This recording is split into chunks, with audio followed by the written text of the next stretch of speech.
اعوذ باللہ السمیع العلیم من الشیطان اللعین الرجیم بسم اللہ الرحمن الرحیم الحمد للہ رب العالمین وصلی اللہ علی محمد وآلہ الطاہرین اللہم صلی علی محمد وآل محمد کتاب ہمارے عقائد میں ہماری گفتگو آج دوسرے مرحلے میں داخل ہو رہی ہے۔ گزشتہ درس میں آپ کی خدمت میں اس کتاب کی ابتدائی باتیں کہ جو حرف اول کے نام سے لکھی گئی تھیں بیان کی گئیں، آج خود مصنف کا جو مقدمہ ہے اس مقدمے کو بیان کریں گے۔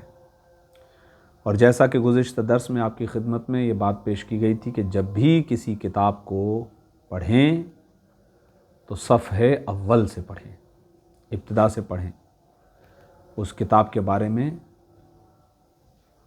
جانیں پہلے، ٹھیک؟ ابتدائی معلومات ذہن کے اندر ہوگی تو اور زیادہ لطف محسوس کریں گے، عادت بنے گی آپ کی، یہ خود آپ محسوس کریں گے پھر کتاب کو پڑھتے وقت کہ تشنگی بعض امور کی ایسی رہ جاتی ہے کہ جو ابتدائی صفحات سے پڑھنے کی وجہ سے ختم ہو جاتی ہے اور پھر بات بڑے اچھے انداز میں آگے بڑھتی ہے۔ اور بھی کچھ فوائد ہیں جو آہستہ آہستہ انشاءاللہ آپ کی خدمت میں بیان کرتے رہیں گے جب اور بڑی کتابیں پڑھنا شروع کریں گے ہم، کہ اس کے اور کیا فوائد ہیں۔ اگر یہ فوائد نہ ہوتے تو کبھی بھی اصل مسائل سے پہلے کتاب میں ان چیزوں کو نہ رکھا جاتا۔ تو پہلے جو بھی صفحے ہوں انہیں لازماً پڑھیں، فہرست کو بھی ایک مرتبہ دیکھیں تاکہ آپ کو یہ بھی پتہ چلے کہ اس کتاب کے اندر کون کون سے موضوعات ہیں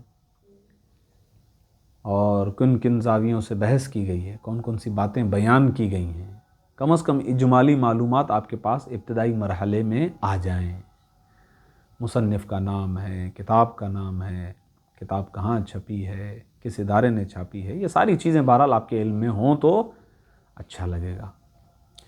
انہی چیزوں میں سے ایک چیز ہے، مصنف خود یعنی جو مؤلف ہیں کتاب کے، وہ خود ایک مقدمہ اپنی کتاب کے حوالے سے لکھتے ہیں اور بڑا پیارا ہوتا ہے، بہت سوچ سمجھ کے کہ کیا تھنکنگ ہوتی ہے ان کی اس کتاب کو لکھنے سے پہلے، کیا جہت ملوز خاطر ہے، کیوں اس کتاب کو انہوں نے لکھا، یہ ساری باتیں جو ہے نا اگر وہ پتہ ہوتی ہیں تو بڑا اچھا محسوس ہوتا ہے۔ لہٰذا یہاں پر مقدمہ مصنف کو ہم بیان کریں گے سب سے پہلے، خود جو اصل مسائل ہیں اس کتاب کے ان کو بیان کرنے سے پہلے مقدمے کو بیان کر رہے ہیں۔ علم منطق میں انشاءاللہ جب ہم پہنچیں گے، اور با امید خدا انشاءاللہ ضرور پہنچیں گے، تو اس وقت لفظ مقدمتون اس پر ہم گفتگو کریں گے انشاءاللہ تفصیل سے کہ مقدمہ کس معنی میں استعمال ہوتا ہے اور کس معنی سے کس معنی کی طرف ڈھلا ہے۔ کتابوں کے شروع میں جب یہ لفظ استعمال ہوتا ہے تو اس سے وہاں پر کیا مراد ہوتی ہے، تھوڑا سا میں نے ابھی آپ کی خدمت میں بیان کر دیا، باقی تفصیلات انشاءاللہ اپنے مقام پر۔ اس کتاب کی تصنیف کا مقصد اور اس کا پیغام، یعنی پہلے مرحلے میں مصنف آپ کو یہ بتلانا چاہتے ہیں کہ ہم نے اس کتاب کو کیوں تصنیف کیا، مقصد کیا ہے ہمارا اور اس کا پیغام کیا ہے۔ پہلے مرحلے میں بیان فرماتے ہیں کہ ہم عصر حاضر میں ایک عظیم تبدیلی دیکھ رہے ہیں۔ عصر حاضر یعنی یہ چلتا ہوا دور، اس تبدیلی کا سرچشمہ آسمانی ادیان میں سے ایک عظیم دین اسلام ہے۔ عصر حاضر کے اندر جو تبدیلیاں آ رہی ہیں اس کا ایک سبب اسلام ہے۔ ہمارے زمانے میں اسلام نے ایک نئی زندگی حاصل کی ہے۔ دنیا کے مسلمان بیدار ہو چکے ہیں اور اپنے اصلی محور کی طرف لوٹ رہے ہیں، اصلی مقصد کی طرف لوٹ رہے ہیں۔ ان کی وہ مشکلات جن کا حل انہیں کہیں اور نہیں ملا، وہ اس کو اسلامی تعلیمات اور اسلام کے اصول اور فروع میں تلاش کر رہے ہیں۔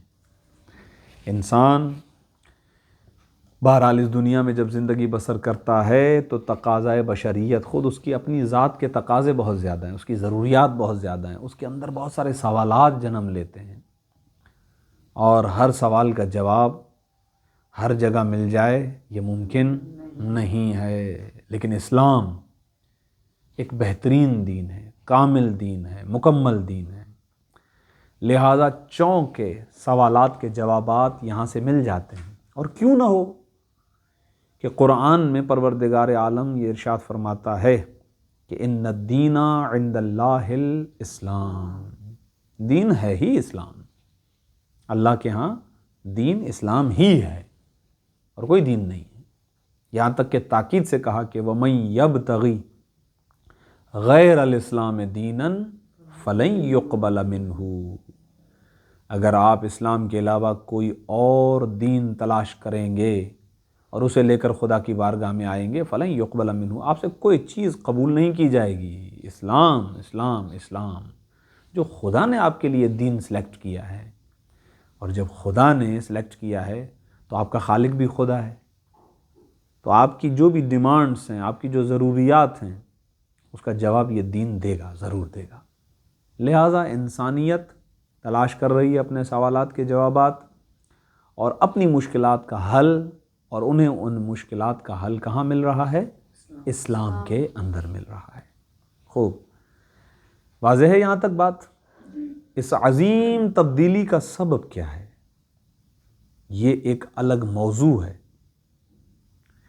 اور جو چیز یہاں قابل ذکر ہے وہ اس نقطے سے باخبر ہونا ہے کہ اس عظیم تبدیلی کے اثرات تمام اسلامی ممالک بلکہ غیر اسلامی ممالک میں بھی نمایاں ہو رہے ہیں۔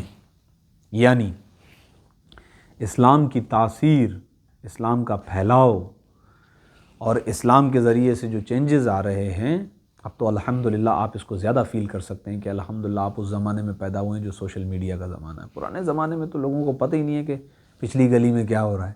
ہاں، آج دنیا کے کونے کونے سے سیکنڈوں کے اندر آپ تک خبر پہنچ جاتی ہے، اور اب باتیں کھل کر نمودار ہو رہی ہیں، آشکار ہو رہی ہیں، واضح ہو رہی ہیں، عیاں ہو رہی ہیں، لوگوں تک پیغام پہنچانا بہت آسان ہے۔ جیسے کہ خود ہم ابھی اس وقت عقائد کا درس، اس سے دو مقاصد ہیں، ایک یہ کہ آپ درس کو پڑھ بھی رہے ہیں، اور اس کے ساتھ ساتھ یہ کہ دوسرے مومنین بھی اگر اس سے استفادہ کرنا چاہیں تو کر سکیں، ہے نا؟ تو پیغام کی رسانی اب آسان ہے کیونکہ ترقی یافتہ دور ہے، تو باتیں پھیلتی ہیں، باتیں پہنچتی ہیں، دنیا کے ہر کونے میں آپ کی بات ایزیلی پہنچ جاتی ہے۔ لہذا یہ فرما رہے ہیں کہ تبدیلی کے اثرات پوری کائنات میں پہنچ رہے ہیں، اسی لیے دنیا کے بہت سے لوگ یہ جاننے کے خواہاں ہیں، یعنی یہ جاننا چاہتے ہیں کہ اسلام کیا کہتا ہے، دین اسلام کیا کہتا ہے،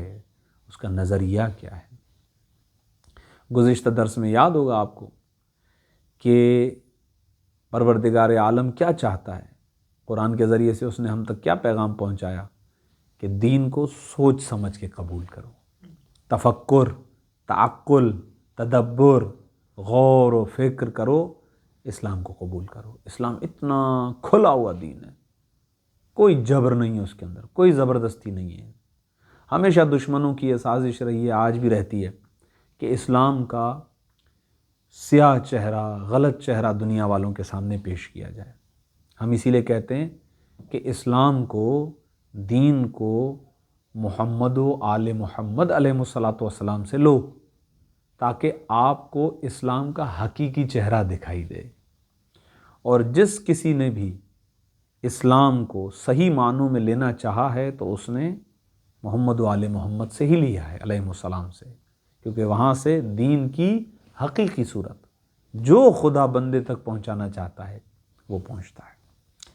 خوب اسی لیے دنیا کے بہت سارے لوگ یہ جاننا چاہتے ہیں اور وہ جاننے کے خواہاں ہیں کہ اسلام کیا چیز ہے بھائی، کیا ہوتا ہے یہ اسلام، اور دنیا کے لوگوں کے لیے اس کے پاس کون سا نیا پیغام ہے، میری مشکلات حل کرے گا یا نہیں، میرے اندر کے مسائل حل کرے گا یا نہیں، میری پرابلم کو حل کرتا ہے یا نہیں۔ ہر فرد یہ چاہتا ہے کہ میرا مسئلہ حل ہو۔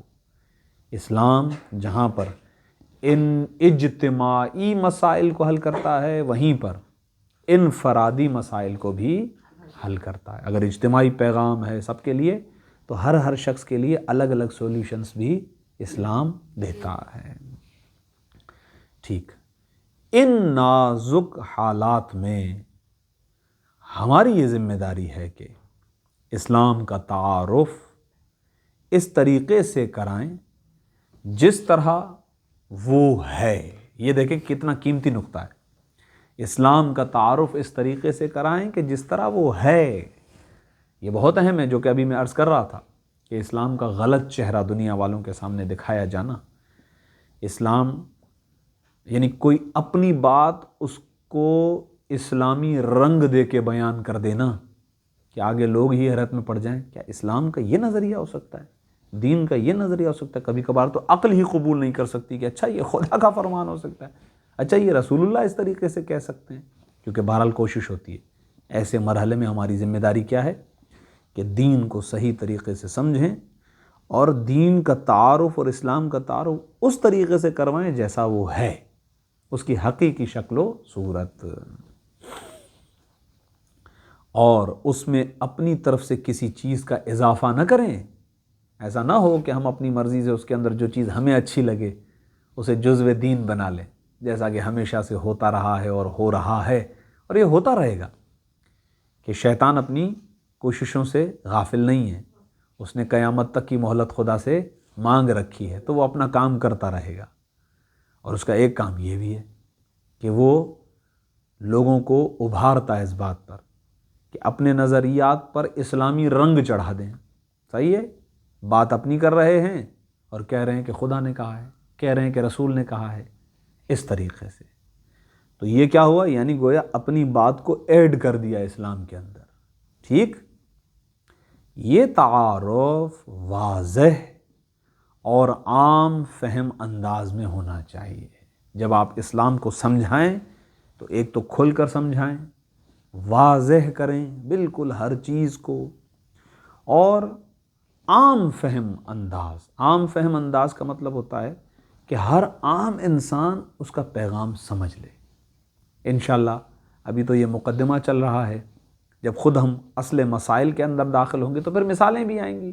آپ دیکھیں رسول اللہ نے کیسے، جو بہت زیادہ پڑھے لکھے یہودی علماء ہوا کرتے تھے، عیسائی پادری ہوا کرتے تھے، ان کے ساتھ بھی مناظرہ کر رہے ہیں تو علمی لیول کا، اور ایک بدو عرب چرواہا بیابان کا رہنے والا آ رہا ہے جس کے پاس کوئی علم نہیں ہے، اس کو بھی قائل کر رہے ہیں، اس کے ساتھ اس کی دلیل، اس کے ساتھ اس کی دلیل، اور خود ختمی مرتبت کا یہ جملہ بھی ہے، منسوب ہے آپ سے، کہ پروردگار عالم کا ہم انبیاء کو یہ حکم ہے کہ کلم الناس علی قدر عقولہم، لوگوں سے ان کی جو عقل کی سطح ہے نا، اس سطح کا خیال رکھ کے پھر کلام کریں۔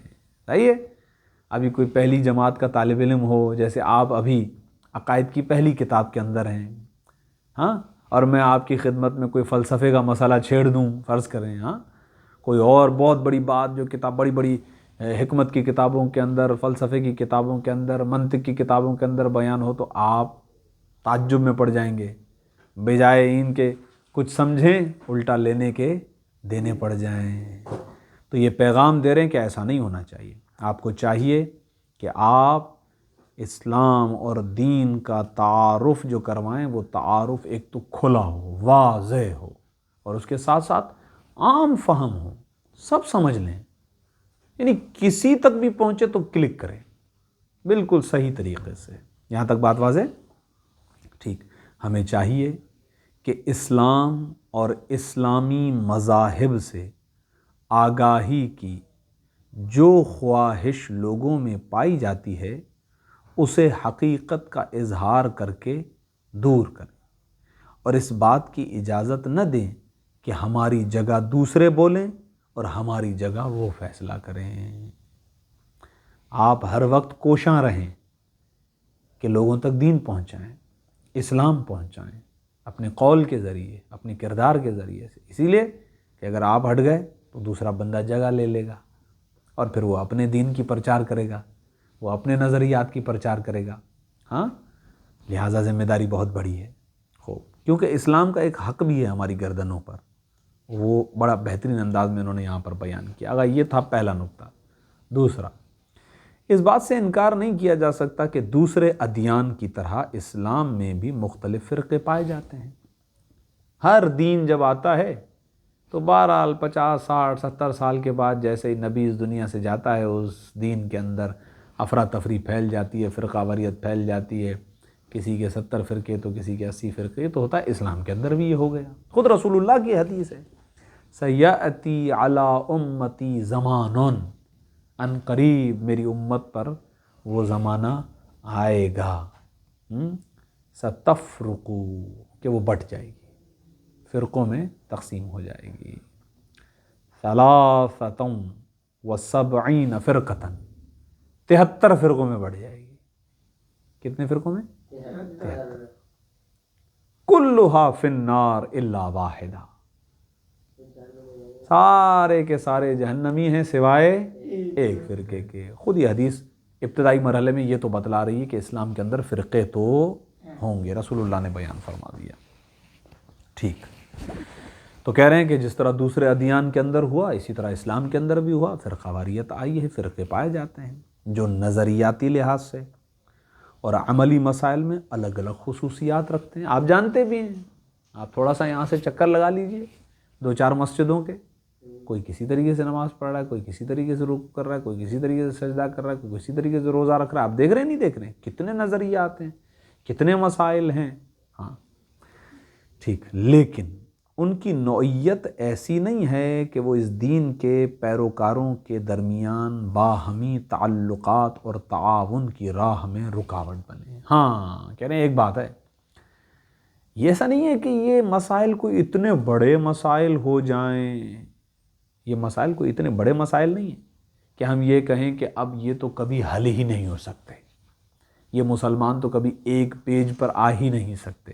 نہیں، یہ چھوٹے چھوٹے مسائل ہیں، یہ بات چیت کے ذریعے سے حل ہو سکتے ہیں، گفتگو کے ذریعے سے حل ہو سکتے ہیں۔ لہٰذا یہ کہہ رہے ہیں کہ ایسا نہیں ہے کہ یہ کوئی اتنے بڑے مسائل ہوں کہ جس کا نتیجہ یہ نکلے کہ ان کے جو پیروکار ہیں، جو فالوورز ہیں، ان کے درمیان کبھی آپس میں ایک پیج پہ جمع ہونا ممکن ہی نہ ہو۔ ایسا نہیں ہے، ایسا نہیں ہے، پاسبل ہے، بلکہ وہ اپنے تعاون اور تعلقات کے ذریعے سے مشرق و مغرب سے اٹھتے ہوئے طوفانوں کے مقابلے میں اپنے وجود کی حفاظت کر سکتے ہیں۔ اور یہ ہماری ذمہ داری بھی ہے کہ جہاں غیر از مسلم، جو مسلمان نہیں ہے، جو باہر کا بندہ ہے، اگر وہ ہم پر کسی طرح کا اعتراض کرتا ہے تو مسلمان آپس میں اکٹھے ہو جائیں، اس لیے کہ اکٹھے نہیں ہوں گے تو اور زیادہ اختلافات کی نوعیت بڑھ جائے گی۔ یہاں پر یہی کہہ رہے ہیں، تو کہہ رہے ہیں کہ یہ اتنے بڑے مسائل تو ہیں نہیں، لہذا چاہیے یہ کہ مسلمان آپس میں تعاون کریں، ایک دوسرے کے ساتھ بیٹھیں، اپنے تعلقات کو ایسا بہترین بنائیں کہ دنیا میں کہیں سے بھی، انہوں نے کہا ہے مشرق و مغرب، مشرق و مغرب سے کہیں سے بھی اسلام پر بڑے بڑے اعتراضات آتے ہیں۔ آپ دیکھیں ائمہ معصومین کے زمانے میں فضائل ائمہ میں آپ پڑھتے ہیں کسی عیسائی نے اعتراض کر دیا، کسی یہودی نے اعتراض کر دیا، سارے درباری مفتی پریشان۔ ہاں، پھر ائمہ معصومین میں سے کوئی امام آتا ہے اور آ کر دربار میں جواب دیتا ہے۔ آج بھی اس طریقے سے ہوتا ہے، بڑی بڑی کتابیں آ جاتی ہیں۔ ابھی تازہ بھی، غالباً میں بھی نام نہیں لیتا ہوں، لیکن تازہ بھی ابھی ایک جو ہے لنڈن کے اندر نام کا وہ بندہ مسلمان ہے، ٹھیک ہے، اور وہ اس کی کتابیں آتی رہتی ہیں۔ اس نے تازہ بھی ایک کتاب لکھی ہے، وہ کتاب قرآن کے خلاف ہے، قرآن کے خلاف لکھی ہے، مسلمان۔ ان آیات کو آیات رحمانی کہا جاتا ہے نا، قرآن کی آیات کو کہ پروردگار کی آیتیں۔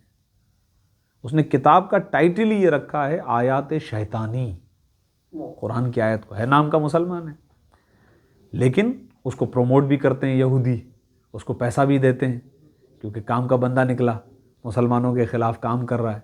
اب یہاں پاکستان کے اندر تو کوئی خاص جو ہے وہ احتجاج اس طرح کی کوئی بات مجھے سنائی نہیں دی، لیکن ہندوستان وغیرہ کے اندر، انڈیا وغیرہ کے اندر میں نے سنا کہ احتجاجاً علماء حضرات اور مختلف لوگ جو ہے اس پہ آوازیں بلند کر رہے ہیں۔ دیکھ رہے ہیں آپ اس کا مطلب کیا ہوا؟ دنیا میں کسی بھی جگہ سے اس طرح سے ہو سکتا ہے۔ کچھ عرصہ پہلے خود انڈیا سے جو ایک شخص پہلے مسلمان تھا، اس کے بعد اس نے ہندو ہو گیا۔ جب مسلمان تھا اس نے غالباً شاید 17 یا 18 یا اتنی تعداد ہے جتنی مجھے یاد آ رہی ہے، آیتیں نکالی اور اس نے کہا کہ یہ آیتیں جو نا یہ قرآن میں مجھے نہیں لگتا کہ قرآن کا حصہ ہیں، یہ قرآن میں نہیں ہونی چاہیے، یہ وہ اس طریقے سے کر کے۔ اچھا یہ وہی کام ہے، یہ تعجب کی بات اس لیے نہیں ہے کیونکہ یہ ہوتا رہا ہے۔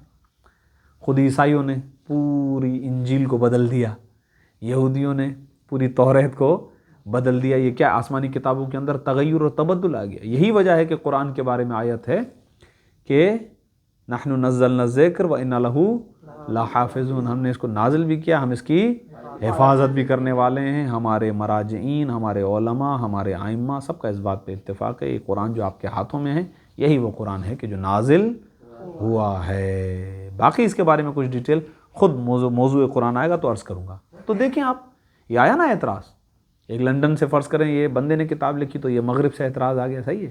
ایک مشرق کا اعتراض آپ کی خدمت میں عرض کر دیا کہ 17-18 آیتوں کے بارے میں کہا کہ یہ آیتیں قرآن کے اندر نہیں ہونی چاہیے مثلا۔ تو دنیا میں کسی بھی جگہ سے اسلام پر اعتراض آ سکتا ہے، دین پر اعتراض آ سکتا ہے، مکتب اسلام پر اعتراض آ سکتا ہے۔ تو اس صورت میں بہرحال مسلمانوں کو چاہیے کہ اپنے دین کی خاطر آپس میں تعاون اور تعلقات کو برقرار رکھتے ہوئے اسلام کا دفاع کریں۔ بھائی اسلام جیسا آپ کا ویسا ہمارا، ہم سب کی ذمہ داری ہے۔ اور اپنے مشترکہ دشمنوں کی سازشوں کو بھی ناکام بنا سکتے ہیں۔ جب ہم اس طریقے سے اتحاد کریں گے تو اس کا یہ فائدہ ہوگا۔ اس ذہنی ہم آہنگی کی عمارت کو تعمیر کرنے اور اس کی بنیادیں مضبوط کرنے کے لیے یقینی طور پر چند اصولوں کی پابندی ضروری ہے۔ اس کام کے لیے ہمیں کچھ کام کرنے پڑیں گے۔ وہ کیا ہے؟ جن میں سب سے اہم یہ ہے کہ اسلامی فرقے ایک دوسرے کو اچھی طرح سمجھیں۔ سب سے اہم چیز یہ ہے، اسٹڈی تو کریں آپ ہمیں پڑھیں، ہم آپ کو پڑھیں، پہلے پڑھیں تو صحیح۔ ایک شخص کے بارے میں آپ جب جانتے ہی نہیں ہیں تو فقط نہ جاننا اس کے غلط ہونے کا تو وجہ نہیں بن سکتا نا کہ آپ پتہ نہیں ہے لہٰذا۔ یہ ہے خود ایک امام پر امام علیہ السلام نے بھی ارشاد فرمایا، غالباً 9ویں امام سے منقول ہے، الناس اعداء ما جہلوا، جس چیز سے انسان جاہل ہیں گویا وہ اس کے دشمن ہیں۔ یعنی انسان دشمن ہوتا ہے اس چیز کا کہ جس سے وہ جاہل ہے۔ تو آپ ایسا تو نہ کریں، آپ جانیں تو صحیح، آپ پڑھیں، ایک دوسرے کو معلومات ہونی چاہیے ایک دوسرے کی۔ لہذا سب سے پہلے تو یہ کہ اسلامی فرقے آپس میں ایک دوسرے کو اچھی طرح سمجھیں تاکہ ہر ایک کی خصوصیات دوسرے کے لیے واضح ہوں۔ پتہ ہونا چاہیے کس کے پاس کیا ہے، کس میں کتنا ہے دم، یہ ہونا چاہیے۔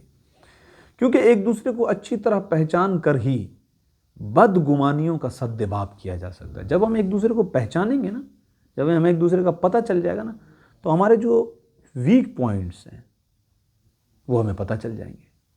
مل جل کر ہم ان ویک پوائنٹس کو، جو بدگمانیاں ہیں ایک دوسرے کے درمیان، اشتباہات ہیں جو ایک دوسرے کے درمیان، غلط فہمیاں ہیں جو ایک دوسرے کے درمیان، آپ بھی تحقیق کے لیے بیٹھے، ہم بھی تحقیق کے لیے بیٹھے، اور بیٹھنے کے بعد پتہ چلا کہ جناب یہ روایت جو ہمارے سامنے آئی ہے یہ روایت تو ہے ہی نہیں، اصلاً کتب کے اندر پتہ نہیں کہاں سے ہمارے درمیان میں آ گئی۔ ایک مثال دے رہا ہوں سمجھانے کے لیے، ٹھیک ہے؟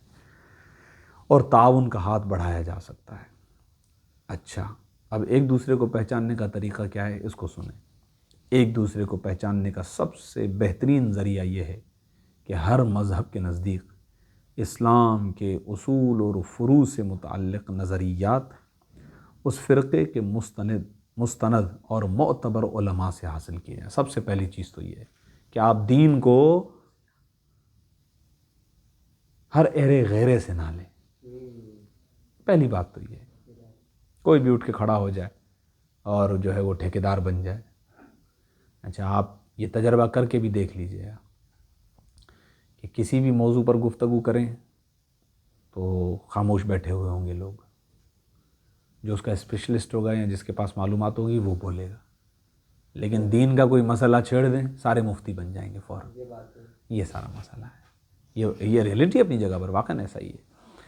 تو کہہ رہے ہیں کہ دیکھیں سب سے پہلی چیز تو یہ کہ ہر مذہب کے نزدیک اسلام کے اصول و فروع سے متعلق نظریات آپ اس فرقے کے مستند اور معتبر علماء سے حاصل کیے جائیں، ہر ایرے غیرے سے دین نہ لیا جائے. کیونکہ اگر اس سلسلے میں غیر آگاہ، ناشناس، نہ جاننے والے لوگوں سے رابطہ کیا جائے یا ایک فرقے کے عقائد اس کے دشمنوں سے پوچھے جائیں تو ذاتی پسند اور ناپسند رکاوٹ بن جائے گی. اگر ہم اس طریقے سے کریں گے کہ آپ ایک ہی فرقے کے دشمنوں سے پوچھے جائیں تو پھر یہاں پر آ جائے گا یہ مجھے پسند ہے وہ مجھے پسند نہیں ہے، تو پسند و ناپسند کے اندر بات الجھ کے رہ جائے گی، آپ نتیجے تک تو پہنچ ہی نہیں پائیں گے. افہام و تفہیم یعنی سمجھنا اور سمجھانا، اور ہم آہنگی یعنی انڈرسٹینڈنگ ایک دوسرے کے ساتھ، یہ جدائی اور بے اعتمادی میں بدل جائے گی. اگر آپ اس طریقے سے کریں گے تو پھر نتیجہ یہ ہوگا یہ تو جدائی ہو جائے گی، یہ تو الگ ہو جائیں گے، بے اعتمادی ہو جائے گی، ایک دوسرے کی بات کو قبول ہی نہیں کرنا ہے. تو پھر بات جو ہے نا وہ ایک پیج پر جمع ہونے سے باہر چلی جائے گی، الگ ہو جائیں گے. تیسرا نقطہ، مذکورہ بالا دونوں نکات کے پیش نظر ہم نے یہ طے کیا کہ اصول اور فروع میں اسلامی عقائد کا تذکرہ شیعہ مذہب کی خصوصیات کے ساتھ اس مختصر سی کتاب میں کریں. ٹھیک، ہر اسلام کے اندر ہر فرقہ اپنے اپنے اعتبار سے، لیکن کہہ رہے ہیں کہ ہم اپنے اعتبار سے ہم نے یہ طے کیا ہے کہ اصول اور فروع اس کے اندر اسلامی عقائد کا تذکرہ شیعہ مذہب کی خصوصیات کے ساتھ جو مکتب تشیع کے ہاں طے شدہ ہیں وہ ہم اس کتاب کے اندر ذکر کریں گے، اور ایک ایسی تصنیف سامنے لائیں جو ان خصوصیات کی حامل ہو. میں تیزی سے ان خصوصیات کو پڑھتا ہوں، پھر انشاءاللہ اگلے درس میں ہم اصل مسئلے کے اندر داخل ہو جائیں گے. پہلی خصوصیت اس کتاب کی، تمام ضروری مطالب کا خلاصہ اس میں بیان کیا جائے گا تاکہ تحقیق کے خواہش مند قارئین یعنی پڑھنے والے، تحقیق کے خواہش مند قارئین کے کندھوں سے متعدد کتابوں کے مطالعے کا بوجھ کم کر دیا جائے. سمیٹ کر مطالب کو آسان اور مختصر بیان کر دیں گے. ایک دوسرا، مطالب بالکل واضح ہوں گے، آشکار ہوں گے، ان میں کسی قسم کا ابہام یعنی بات انکمپلیٹ ہو جائے یا عجیب بات ہو سمجھ میں نہ آ رہی اس کو کہتے ہیں ابہام.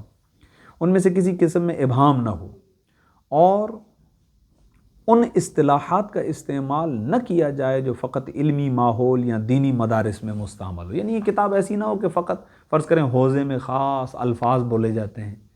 کسی بھی موضوع پر گفتگو کرنے کے لیے مثلا صرف میر کی مثال ہے کہ ہم آپ سے کہتے ہیں کہ صیغہ بتاؤ، آپ سمجھ جاتے ہو کیونکہ صیغہ ایک اصطلاح ہے، ایک ٹرم ہے.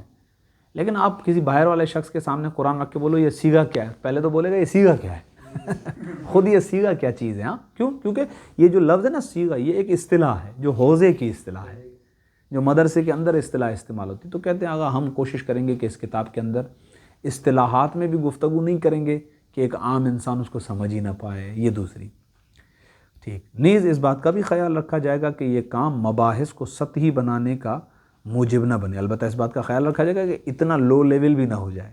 انشاءاللہ اپنی جگہ پر بحث اپنی حقیقت کے ساتھ رہے گی. تیسرا، اگرچہ ہمارا مقصد عقائد بیان کرنا ہے نہ کہ ان کے دلائل بیان کرنا. یہ بہت اہم چیز ہے جو کہ میں نے پہلے درس میں کہی تھی کہ یہ ابتدائی کتاب ہے. یہاں پر موٹے موٹے اتفاقی جس پہ کوئی اختلاف نہیں ہے، سب قبول کرتے ہیں، مین باتیں ہمارے عقائد کی وہ آپ کو ایز اٹ ایز حوالے کر دیں گے. ہمارا عقیدہ یہ ہے، ہمارا عقیدہ یہ ہے. لیکن ان کی دلیلیں ابھی نہیں. دلیلیں انشاءاللہ بڑی کتابوں کے اندر باقاعدہ جب صلاحیت آ جائے گی، جس طرح ہم شرح امثلہ میں پہلے امثلہ یاد کرتے ہیں نا، اس کے بعد پھر شرح امثلہ میں جاتے ہیں اور ایک ایک لفظ کے بارے میں گفتگو کرتے ہیں کہ یہ صیغہ کیا ہے، اس کی ایڈریس کیا ہے. اسی طریقے سے اگرچہ ہمارا مقصد عقائد بیان کرنا ہے نہ کہ ان کے دلائل بیان کرنا، لیکن پھر بھی بعض اہم مقامات پر اس مختصر تحریر کے اسلوب یعنی اسلوب کو مد نظر رکھتے ہوئے مباحث کو کتاب و سنت اور عقلی دلائل سے مزین کیا گیا ہے. یہ اپنے مقام پر انشاءاللہ عرض کروں گا کہ یہ دلائل کافی رہتے ہیں یا نہیں رہتے، انشاءاللہ بعد میں، ابھی فی الحال نہیں. خوب کہیں پر قرآن سے، کہیں پر سنت سے، کہیں پر عقلی دلیل کے ذریعے سے آپ کے حوالے کیا جائے گا کہ ہم نے جو عقیدہ بیان کیا اس کی یہ دلیل ہے۔ کوئی بات نہ چھپائی جائے تاکہ حقائق کھل کر بے لاگ انداز میں بیان۔ چھپانے کی ضرورت ہی نہیں، بھائی چھپائیں گے کیوں؟ اسلام تو خود آشکار دین ہے، کھلا ہوا دین ہے، اس کے اندر چھپانے کی کوئی بات ہی نہیں ہے۔ کوئی جھوٹے تھوڑی ہیں کہ کچھ چھپائیں، کوئی غلط تھوڑی ہے کہ کچھ چھپائیں۔ ہاں، پانچویں خصوصیت، تمام فرقوں کے احترام کے سلسلے میں قلم کے تقدس کو تمام مباحث میں ملحوظ رکھا جائے گا۔ اہم چیز ہے، آپ اپنا نظریہ بیان کریں لیکن یہ ذہن میں رکھیں کہ کسی کی توہین نہ ہو۔ آپ اپنا عقیدہ بیان کریں گے لیکن ایسا نہ ہو کہ کسی کی دل آزاری ہو جائے، کسی کے مکتب کی دل آزار نہیں۔ آپ اپنی بات کریں، یہ میرا نظریہ ہے، یہ میرا عقیدہ ہے، یہ میری حقیقت ہے، یہ میرے دلائل ہیں۔ اگلے شخص تک اپنا پیغام پہنچائیں بس۔ موجودہ کتاب مندرجہ بالا نکات کو مد نظر رکھتے ہوئے سفر حج کے دوران جب روح اور دل پاکیزہ ہوتے ہیں لکھی گئی ہے۔ کیا کہنے، سبحان اللہ۔ اس کے بعد متعدد نشستوں میں چند علماء کے ساتھ اس پر بحث و تحقیق بھی کی گئی ہے۔ کتاب لکھنے کے بعد مختلف علماء سے مشاورت، اس طرح یہ کتاب پایۂ تکمیل کو پہنچی ہے۔ ہم امید کرتے ہیں کہ جن مقاصد کا تذکرہ کیا گیا ہے ان کے حصول میں یہ کتاب مفید ثابت ہوگی، یعنی فائدہ دینے والی، اور آخرت کے لیے ایک ذخیرہ قرار پائے گی۔ ہم اللہ تبارک و تعالیٰ کے حضور دست بے دعا ہیں، یہ ہماری دعا ہے کہ ربنا اننا سمعنا منادیا ینادی للایمان ان آمنوا بربکم فآمنا ربنا فاغفر لنا ذنوبنا وکفر عنا سیئاتنا وتوفنا مع الابرار۔ یہ سورہ مبارک آل عمران کی آیت نمبر 193 ہے، جس میں ارشاد حضرت اقدس ہے، اور یہ ہماری دعا ہے، سب کی دعا ہے۔ اے ہمارے رب، ہم نے ایک ندا دینے والے کو سنا جو ایمان کی دعوت دے رہا تھا کہ اپنے پروردگار پر ایمان لے آؤ، تو ہم ایمان لے آئے۔ اے ہمارے رب، ہمارے گناہوں سے درگزر فرما اور ہماری خطاؤں کو دور فرما اور نیک لوگوں کے ساتھ ہمارا خاتمہ فرما۔ ربنا تقبل منا انک انت السمیع العلیم بجاہ محمد وآلہ الطاہرین۔ اللہم صلی